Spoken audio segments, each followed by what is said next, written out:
HE News, episode number 22.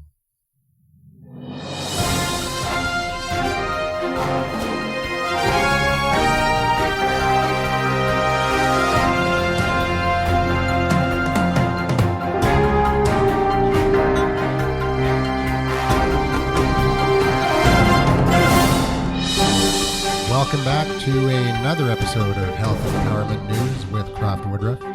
This week, we get back into the swing of things with an attack on Andrew Wakefield. And we're back once again with another episode of Health Empowerment News with CROFT WOODRUFF. Well, good morning, Andrew. And Happy New Year. Yes, it's been a while since we've put out an episode. We originally were going to take the summer off. We ended up by taking the fall and most of the winter off. But we pod faded, I guess, as it's called in the podcasting industry. But we're back, and we've got some pretty cool stuff we're going to talk about today. The first one is, did you hear the news about Taco Bell?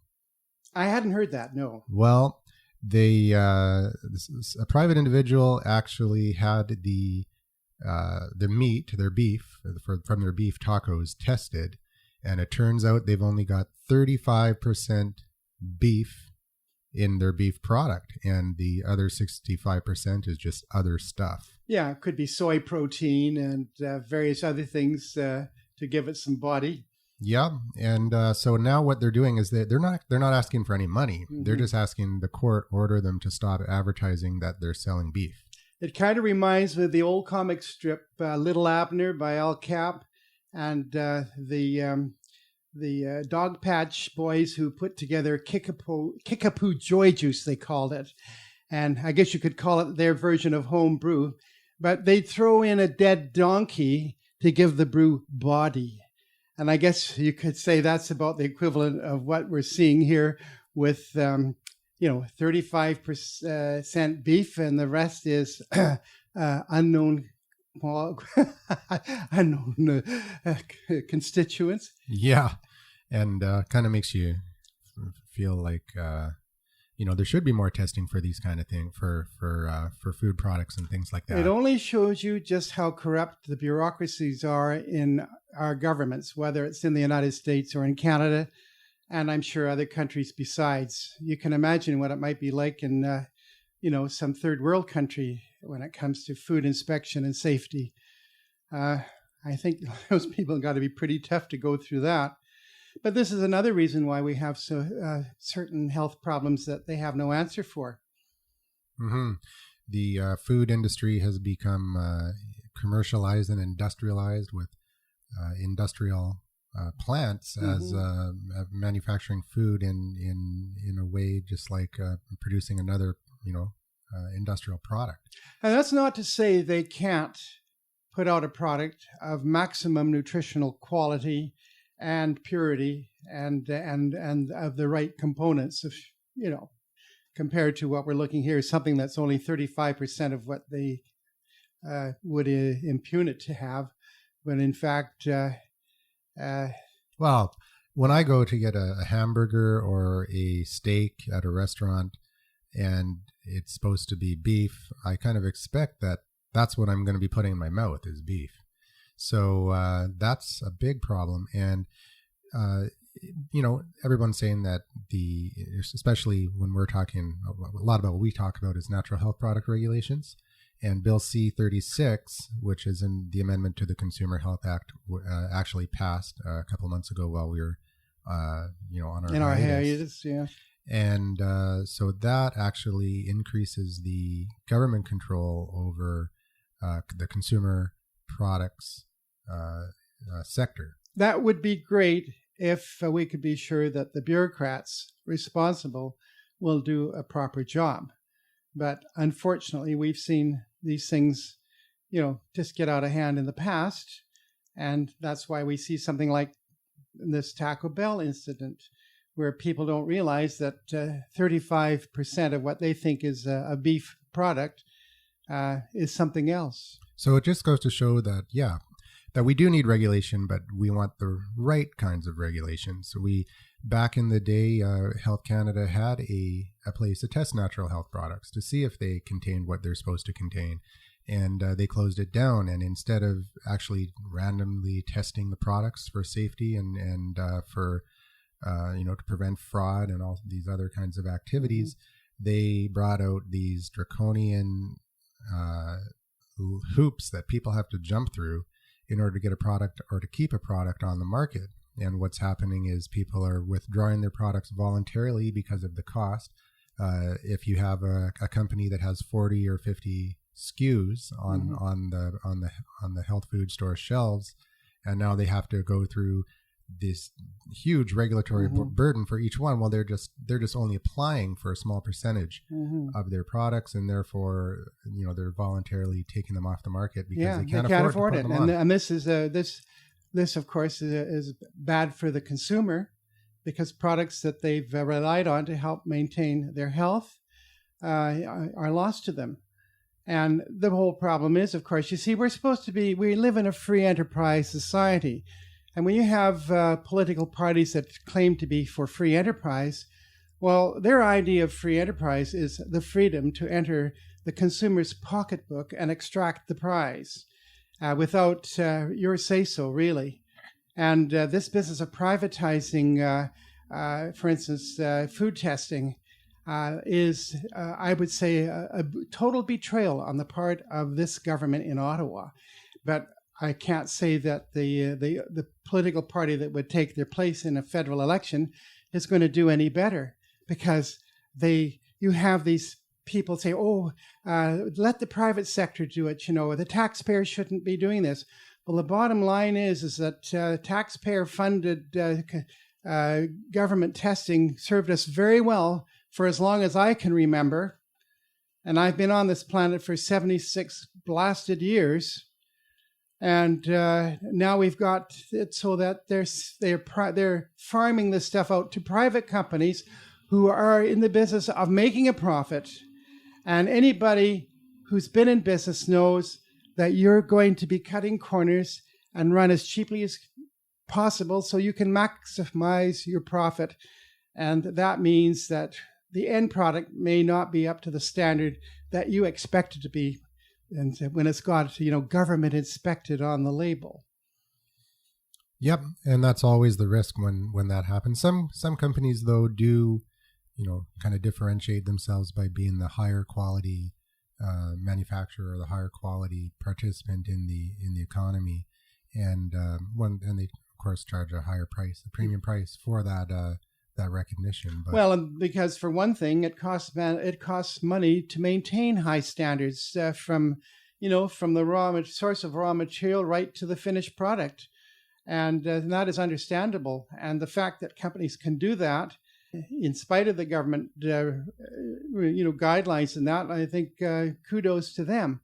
But this government has made it worse, because by farming out the testing to private companies who are in the business of trying to make a profit, and you can't blame them for that, but it leaves it wide open for corruption, cutting corners, and missing this test or that test. And of course, what about the hygienic standards of the private tester? Who's inspecting them? But even, let's take that a step further and look at government bureaucracies and their corruption, because Health Canada is not a private company, and as Shiv Chopra would say, they're corrupt to the core. Yeah, what was the title of his book? I believe it was Corrupt to the Core. Yeah. Yeah. And an expose on Health Canada. Of a Health Canada whistleblower. And it would be fine if this government had actually did something to clean up Health Canada, to make sure that it was totally independent from the manufacturers whose products Health Canada is testing, whether it's Merck, whether it's IG Farben, whether it is GlaxoSmithKline, if I got that right, GSK. But the trouble is, we find out that some of these people in there are on the take. They're doing private contract work for some of these companies while working for the government. That should be a no-no. The government should be prepared to pay these bureaucrats or these scientists enough so that they don't have to depend on going to somebody like these pharmaceutical companies to make extra money. Mm-hmm. We want them absolutely independent instead of the way it is now. And we find out, well, shall we segue into, this is as far as I'm concerned. Before we move into that, let's just, because it's been a while since we came out with the show, let's just talk about what we've been doing since then. What have you been up to since the summer, CROFT? Well, of course, last August, my mother's oldest brother, her surviving sibling, actually, second, she's got two surviving siblings.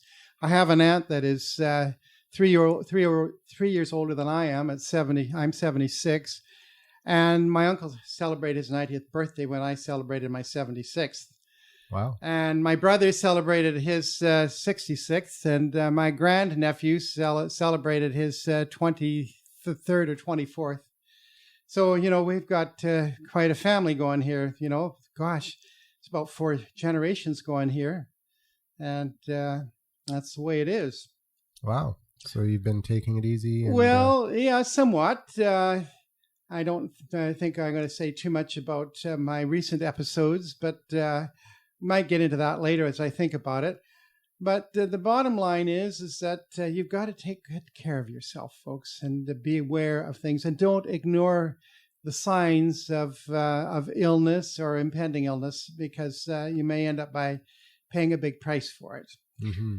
But this is what this program is all about: is health and sickness and solutions.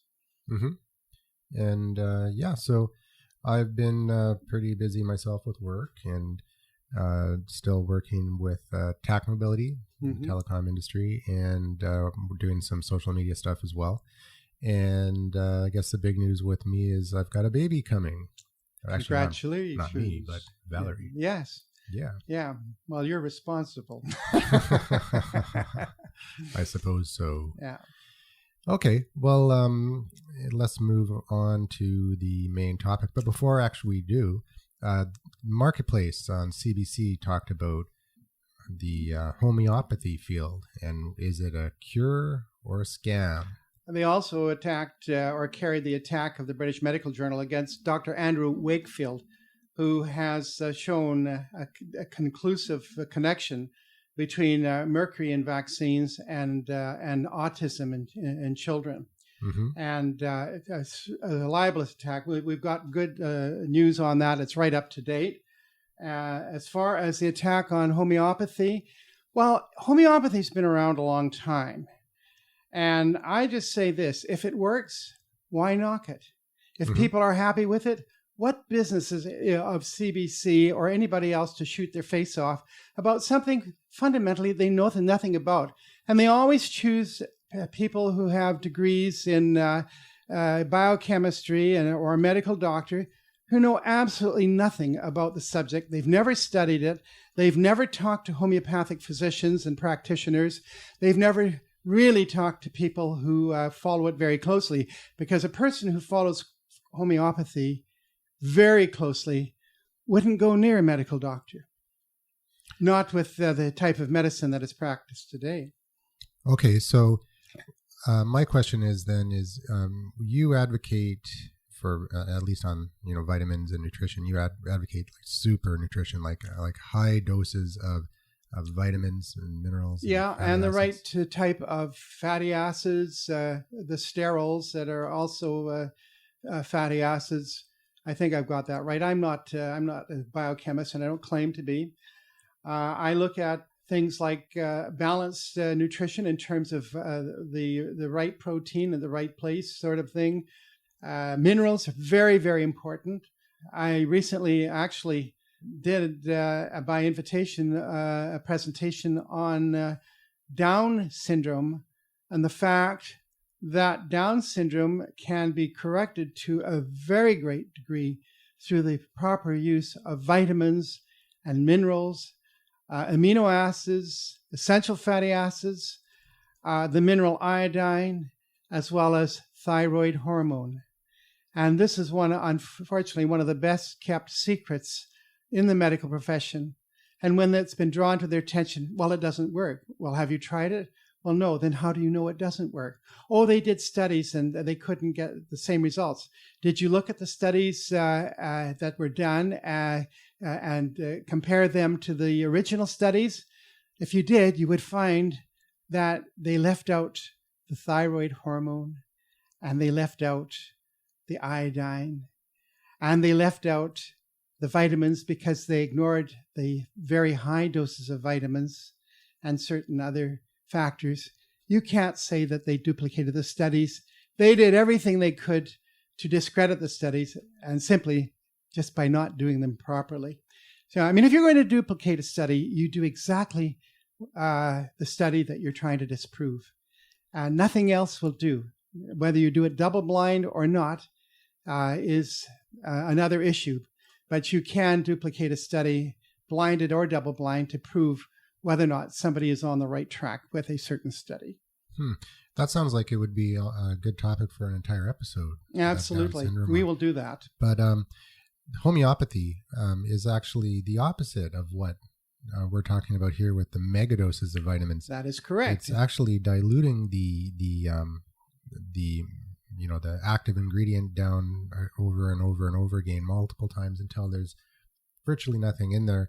It's I guess the theory is it's the electrical energy or the memory of the active product. Yeah. And so of course it tells us plenty about the body and the cells in the body and how sensitive they are. Yeah. So the Marketplace show was taking issue with the fact that it's diluted down to such a level that it's virtually not there. And okay, that makes sense, I suppose. But it was the tone of the show, the tone of the program. It was a complete attack on homeopathy. Like their mind was already made up. They were poisoned against it, and that was the long and the short of it. But when you consider that a highly diluted element or component of whatever can have such a profound effect on an individual, can you imagine the damage that some of these toxic chemicals and heavy metals can have on us at what we consider to be normal exposure? Mm-hmm. And the one thing they did say that was positive is that the fact that the homeopath spends a lot of time in getting to know the patient and doing a very extensive questionnaire, and they said that would be a benefit all by itself. But there comes down to this science-based medicine, placebo-controlled studies, and that is it just a placebo? And there was a doctor that did, I can't remember his name, in the 70s, he did a experiment on his own with his own patients, which would be, totally illegal now. He was a medical doctor? A medical doctor that prescribed half of his patients the actual drug that they were supposed to be getting, and the other one was a placebo, just a sugar pill. And he tracked their results. And the people who had the sugar pill fared much better than the people who had the drugs. And so the placebo effect is a huge, huge factor. And a lot of people say, especially like naturopaths and other alternative healthcare practitioners, they say that a big portion of the healing process is the fact that the patient is willing to receive the healing. And not only that, the practitioner is providing the healing. So it's like, giving and receiving. It's empathy and sympathy and concern that the patient is going to feel. And all of those things are healing in themselves, as far as I'm concerned. We really don't understand the power of the human mind and the power of the human spirit. It's just amazing what this human body can do. I don't want to segue into something else, but some friends of mine, the man had a massive heart attack, and it went into his brain, and he ended up in a coma. And the neurosurgeons at St. Paul's told the wife, if he comes out of this, he'll probably be deaf, dumb, and blind and paralyzed. He was neither when he woke up. But his wife was with him every day from the time that she was allowed to see him till the time that she had to go. And I hate to tell you what, I'd love to tell you in total what she was doing, but she was actually slipping him a solution of emulsified nutrient factors, including high amounts of antioxidants like vitamin E and C, neurological factors that are needed like calcium and magnesium, and other essential nutrients, and slipping into his mouth by a syringe, just letting it trickle in so that, believe it or not, he was swallowing involuntarily, even though he was in a coma. And the next thing she knows, he wakes up, he's mobile, his brain is functioning, but he's had a personality change. And that's as far as I'm going to say. But after all of that, a massive heart attack and a brain hemorrhage that knocks him out and he's paralyzed, and the physicians have essentially written him off. Well, who can say? Very interesting. And actually, we do have a couple people who had a question for you, CROFT. Hang on one sec. The email was from a young lady in her 30s who she's been suffering from hives, and I guess it's urticaria, is that right? Yeah. And angioedema, swelling. Angioedema. And she had a bad reaction to the pharmaceutical agent she was prescribed, and she said she'll never. I think it was steroids she was given. Mm-hmm. And, well, that's usually what they give for these sort of things. And she said she'll never do that again. So she's wondering if there's any kind of a natural remedy that she can take to help. And remember that when we're talking about this kind of stuff, this show is for informational purposes only, and never take any kind of health action without consulting a qualified health practitioner. In this case, it better be a medical doctor, particularly in the case of this questioner, who is practicing holistic medicine or natural medicine, or is inclined to do so and would have no objection to working with the individual. You may find that you'll have to change physicians. I don't know where this person lives, but there are doctors. You just have to ask. If you know somebody who is into natural medicine, ask them a question where they can find a physician that would be helpful in that regard. These things, the hives can be triggered by an allergy to some food. And so you might want to find some physician that knows something about allergy, but the trouble is the one you did see gave you something that gave you an adverse reaction. And that's the last thing you need in this regard. Angioedema has to do with, as my understanding, swelling of the heart. Because you know what an angiogram is, and they're checking your heart. So edema means swelling. That's a very serious matter. And but you can find, if you search, a physician who would be able to deal with that naturally and not have to rely on medicines that have toxic problems and side effects. But in any case, they could also check with a consumer group, Health Action Network. Good idea. And they're in Burnaby, and they've got a roster of physicians who are into natural healing. And that's HANS.org. Yeah, that's right. www.HANS.org. HANS. Yeah. And we got one more question, and this was called in through the voicemail feedback line. Someone I know pretty well. Hang on a sec. I'll play the voicemail now. Hi, CROFT. I'm Valerie, and I'm pregnant about 5 months and a half now. And I was wondering why, when we take a supplement of iron, we get constipated. So thank you for answering for the IONET show. Bye-bye. Congratulations and compliments à neuf. I think that's Happy New Year in French. Remember a little bit anyways, Valerie. Bonjour. Valerie, of course, we're talking iron here, is constipating. What you need to do is perhaps if you're not a vegetarian, then animal protein of high quality can be a source of iron, and you better make sure that you are digesting properly, because this is what happens. There are iron supplements from reputable companies out there that are less likely to be constipating. And while you're at it, you might talk to your pediatrician about folic acid and vitamin B12. This is very important for the development of the fetus, and of course, along with the iron and the rest of the B vitamin family. So those are the things that I would definitely be looking at. And one of the things to do to ensure iron absorption, if you're taking a supplement, is to take extra vitamin C along with it, to whatever you feel you can handle. And I would suggest that at least 500 milligrams 2 or 3 times a day would be a good idea. At the very least. I'm a great believer in lots of vitamin C in any event.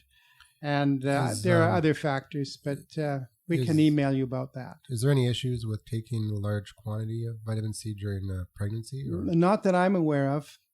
It certainly, I think, has a protective effect for the infant. In any case, the mother is feeding the infant, and the whole system is designed to try and protect the infant as best as possible. But it does rest on the mother's shoulders, of course. So, and there's so many things that we're exposed to that we don't know that can cause problems. But I do know this, that problems with handicaps in infants and that need not happen if things are done right from conception onward. The mother and the father should be healthy to begin with. That old saying in the Bible, a good tree cannot bear forth bad fruit, nor can a bad tree bear forth good fruit. So if the parents are healthy before conception, then and they maintain a healthy lifestyle through conception and to term, and then beyond, the infant is going to have a good chance of having a great outcome. And what is it in iron, or do you know what causes the constipation, or is it? It's just the nature of the beast, and it's probably a synthetic iron compound like iron sulfate or something like that. That is it. And look for a natural iron compound. You'll have to ask at the health food store. I suppose the vitamin C, because it has a laxative effect in large quantities. That's why I would recommend it, but it also enhances the iron absorption as well. Excellent. Okay, so let's move on to the feature topic that you wanted to speak about today. Well, this is hot off the press, okay? That's the attack on Andrew Wakefield. The attack on Andrew Wakefield, of course, has to do with the work he's been doing, showing there is a connection between the mercury in infant vaccines and child autism. And the evidence is quite devastating. And it's absolutely frightening to the pharmaceutical industry who make the vaccines, and the fact that mercury is in many of these infant vaccines. And I've been following this very carefully. And the fact is that many infants are getting far more mercury, or far in excess of they shouldn't be exposed to it all. We'll put it that way. Yeah, in the United States, they still have mercury in the infant vaccine. That's right. The measles vaccine, they have these trivalent vaccines like measles, mumps, rubella. But what you have to do, if you're into vaccines, that's your business. But you better know what you're getting into in this type of business. And you better know what are the components. Frankly, I would not be interested in have anybody inject to my body components from diseased tissues of other animals and certain filth, which is what is being done with some of these vaccines. And of course, you have a powerful neurological poison like mercury. They did take the aluminum out that they had in these vaccines. It too is a neurological poison. And it has no business being in the human body. So as far as I'm concerned, a lot rests on the shoulders of the pharmaceutical industry. And they're fighting tooth and nail to protect their interests.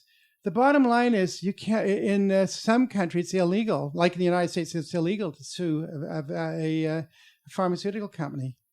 The United States has taken on a national vaccine injury compensation program as of 1988. And the government takes on the liability if the recipient of a vaccine is either injured or dies as a consequence of the vaccine. Now, isn't that nice? Instead of the vaccine maker taking responsibility and paying out, it's the American taxpayer. And there's a statute of limitations involved as well. I believe it's 3 years. So the vaccine industry, the pharmaceutical industry is well protected on this issue. And of course, if the vaccines are so safe, never mind the issue of effectiveness, whether or not they work. The issue of safety should be paramount. And if they are so safe, why do the vaccine manufacturers need protection from legal action? And why does the government have to take responsibility for any death or injury caused by a vaccine? And why is it when you go for the shot, they're not very open about what's in the vaccine? I'd like to know what they're putting into my body. You know, I'll tell you of somebody that I know who had a recent episode and they were in the hospital. And this is at night at bedtime. An orderly comes in with a small IV bag. And the patient asks, what's in that? Oh, it's antibiotic. What for? The patient said, I've got no urinary tract infection. I've got no infections, period. So what is that for? And he says, well, the doctor says you have a urinary tract infection. And I said, well, you better go back and tell him that I'm refusing to take it anyways. Well, so happened that my friend overheard the orderly talking to, I think maybe it was a male nurse, but he was talking to the doctor, and the doctor says, "Oh, it's the other patient," you know. So there you are. If you don't ask questions, you might find yourself in deep trouble. And some of these antibiotics are very powerful metabolic poisons. Do you know what a metabolic poison is? That's exactly what it does. It poisons your metabolism. It poisons any living organism, because all living organisms have a metabolism. And people don't know that. I don't think doctors know that because they haven't studied it enough.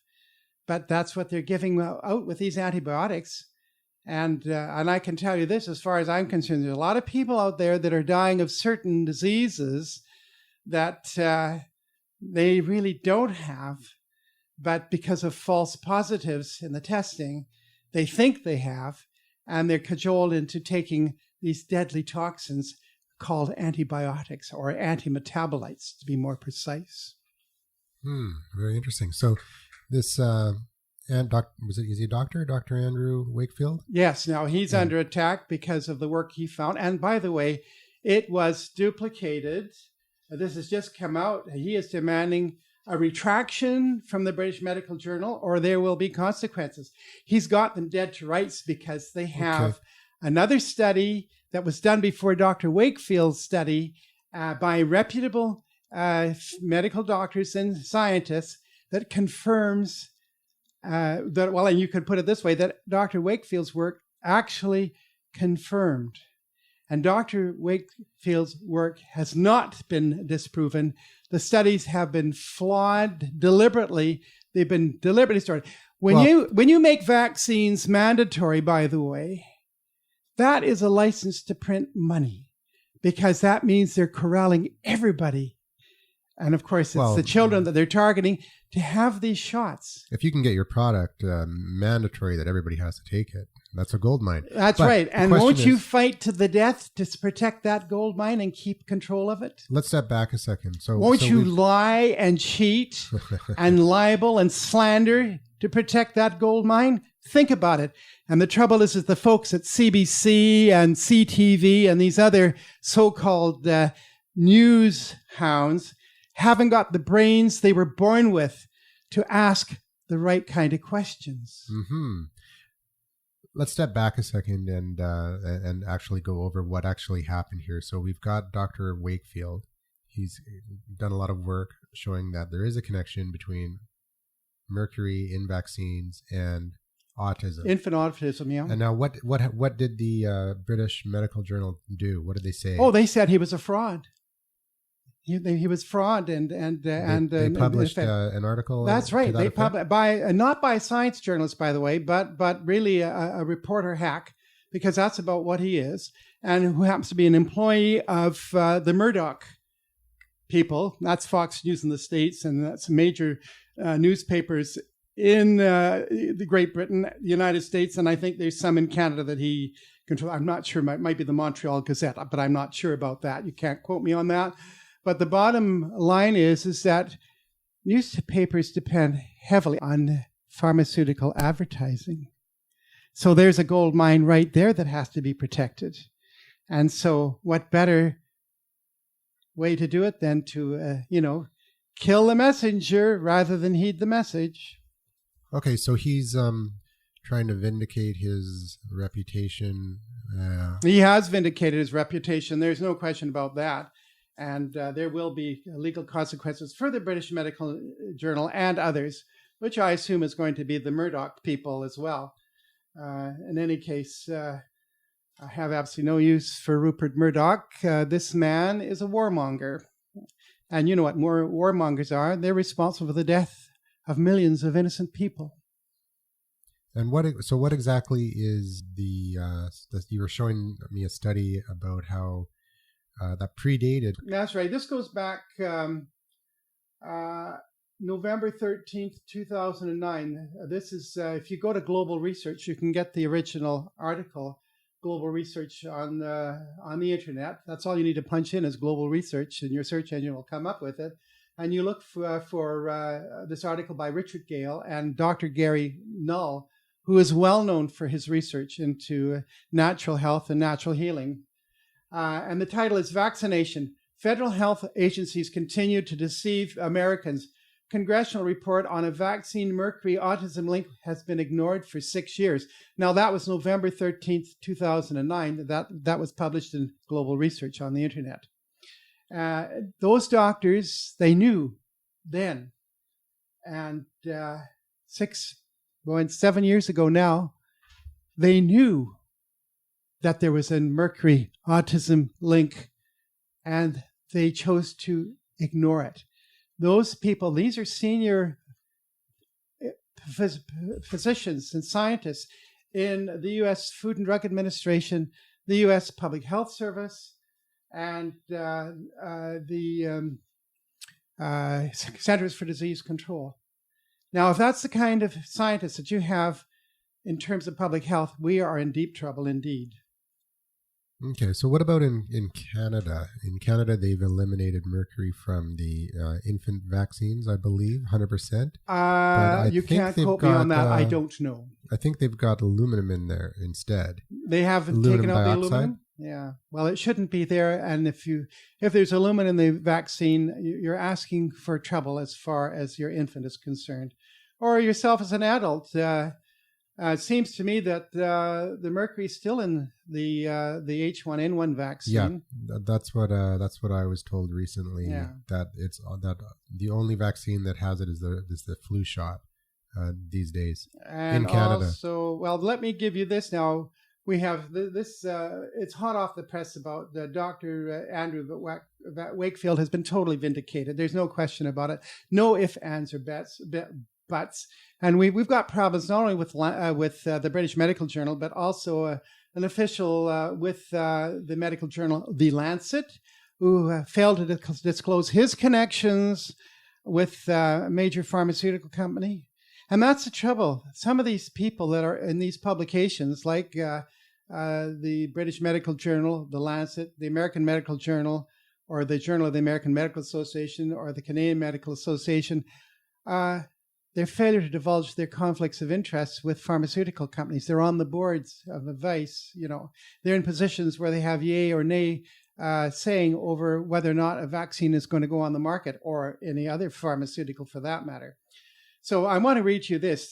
This is hot off the press. This came out on January the 24th of this year, 2011. Now, according to a National Vaccine Information Center, by the way, these are the people who are on the alert as to what's what with vaccines, and you should look them up. It's NVIC, and it's the code is the HTTP://nvic.org if you want to look it up. Now, according to the National Vaccine Information Center, the incidence of abortion and stillbirth events from the HPV-4 vaccine, Gardasil, supersedes the same event from all other vaccinations.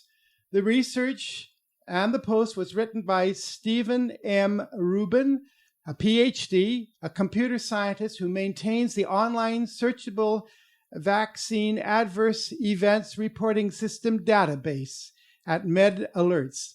He has managed this database voluntarily and independent of his official work since 2003, and he's worked with the National Vaccine Information Center since 2005. In his blog entry on MedAlerts, Dr. Rubin states that it has been suggested that the H1N1 flu vaccine causes miscarriage. This month, I went to see if the claim is supported by the Vaccine Adverse Events Reporting System data. He explains how it is determined whether they call it a VAERS event, that's Vaccine Adverse Event Reporting System, resulted in a miscarriage. The VAERS uses the MedDRA symptom classification, which organizes all known symptoms at 5 levels of detail. At the second level of detail is an entry, abortions and stillbirth, which has under it, quote, abortion-related conditions and complications, and abortions spontaneous, and stillbirth and fetal death, and abortions not specified as induced or spontaneous. Each of these is further refined into specific symptoms. So it seems that this second level term, or as it is known in the MED, that is the MedDRA, the high level group term, or HGLGT, is a valid way to identify miscarriages. He surmised the data would surely favor vaccines that have been given for 21 years over those that have been recently introduced, because such vaccines will have been given much more and so will have produced many more symptoms. In other words, this graph should be de-emphasized, or should de-emphasize. This graph should de-emphasize the H1N1 flu vaccine, which has existed for just 1 year.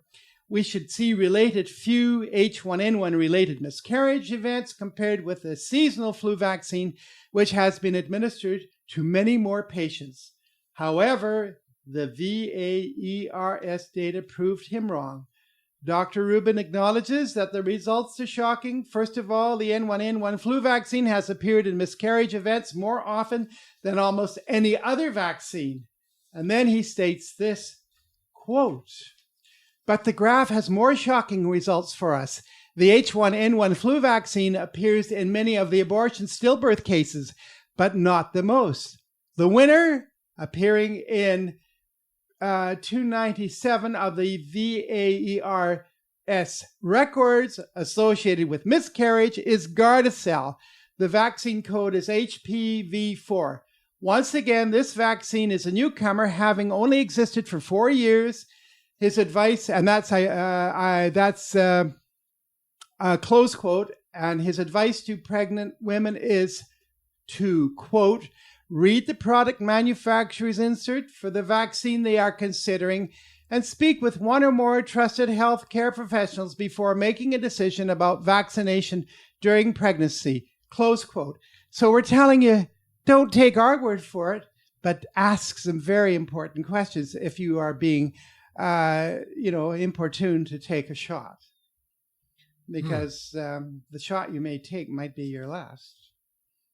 Now, he says this. Now, according to recent release studies, rephrase that. According to a recently released study, new adjuvanted vaccines in pregnancy, what is known about their safety, quote, owing to the fact that pregnant women are usually excluded from the majority of clinical trials on vaccines, there little is known about the side effects of adjuvants during pregnancy. There are only a few published studies of the safety of adjuvanted vaccines during pregnancy. These studies, however, concentrated on the extreme effects of adjuvanted vaccines for pregnancy, that is, the teratogenic effects. Teratogenic or teratogenous means birth defects and deformities, or worse, How about stillbirths? No attention has been paid to more subtle effects, such as effects on placental development or fetal weight, or the effects of the vaccine or its adjuvant on the maternal immune system. During normal pregnancy, the maternal immune system adapts to accommodate semi-allogenetic fetus, and interference with this immune system may interfere with normal pregnancy. An organization called SANE, capital VAX, or SaneVax, is outraged that a vaccine that is a, quote, relative newcomer, unquote, has the highest incidence of induced abortions and stillbirth rates rather than any other vaccine on the market. There is no doubt the vaccine safety and efficacy has not been thoroughly investigated. Repeat, there is no doubt the vaccine safety and efficacy, or so-called effectiveness, has not been thoroughly investigated. Has not been thoroughly investigated. And they tell us that these are thoroughly tested and they are safe and effective. And independent investigation on the safety and effectiveness of the HPV vaccines, Gardasil and Cervarix, must be conducted before there are more injuries and deaths. There is currently no vaccine specifically approved by the U.S. Food and Drug Administration for use during pregnancy in the United States. We're in dire straits indeed. The United States, caveat emptor, let the buyer beware. It is obvious that the pharmaceutical marketing campaign promises of one less girl at a risk for cervical cancer and Armed for Life has turned into a global travesty, as each day one more girl suffers an adverse reactions or death, or the death, miscarriage, stillbirth of her baby after taking Gardasil or Cervarix. So you should visit this site. It's SaneVax, all one word, SaneVax.org, to follow up on this. And I'll put all those links in. There it is, hot off the press. Right into the show notes of the show, so you'll be able to click on those and get right over to the information that CROFT has been talking about today. And so I guess that pretty much wraps it up for this show.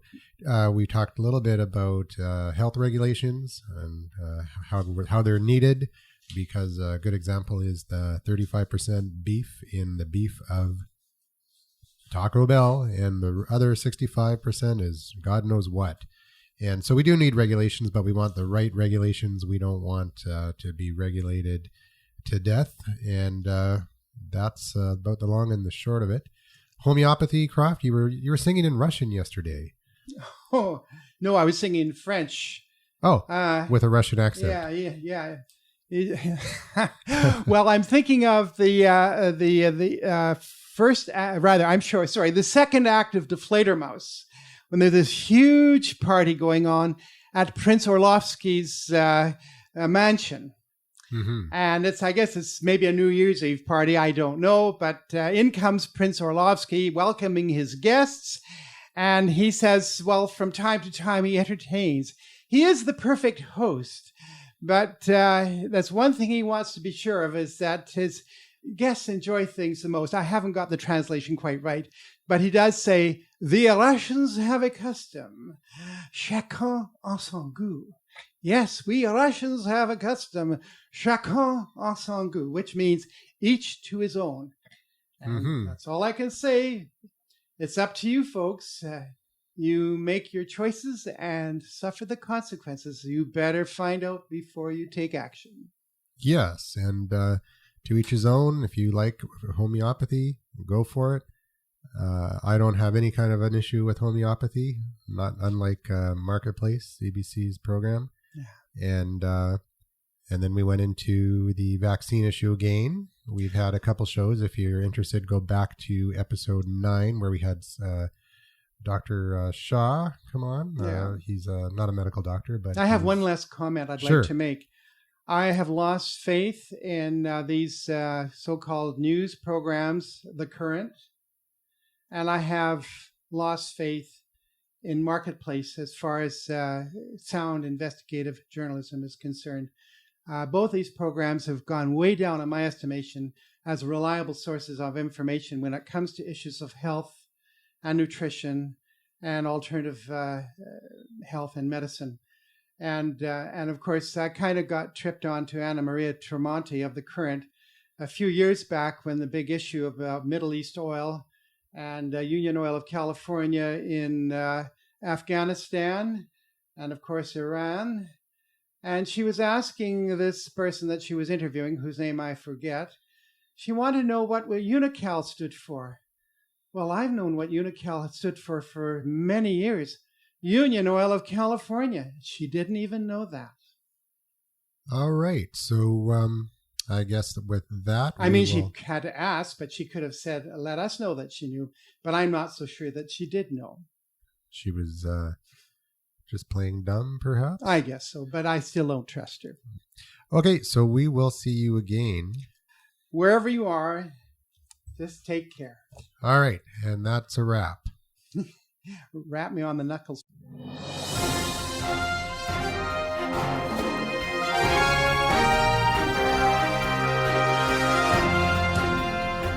Okay, that was another episode of Health Empowerment News, and we will be back again next week.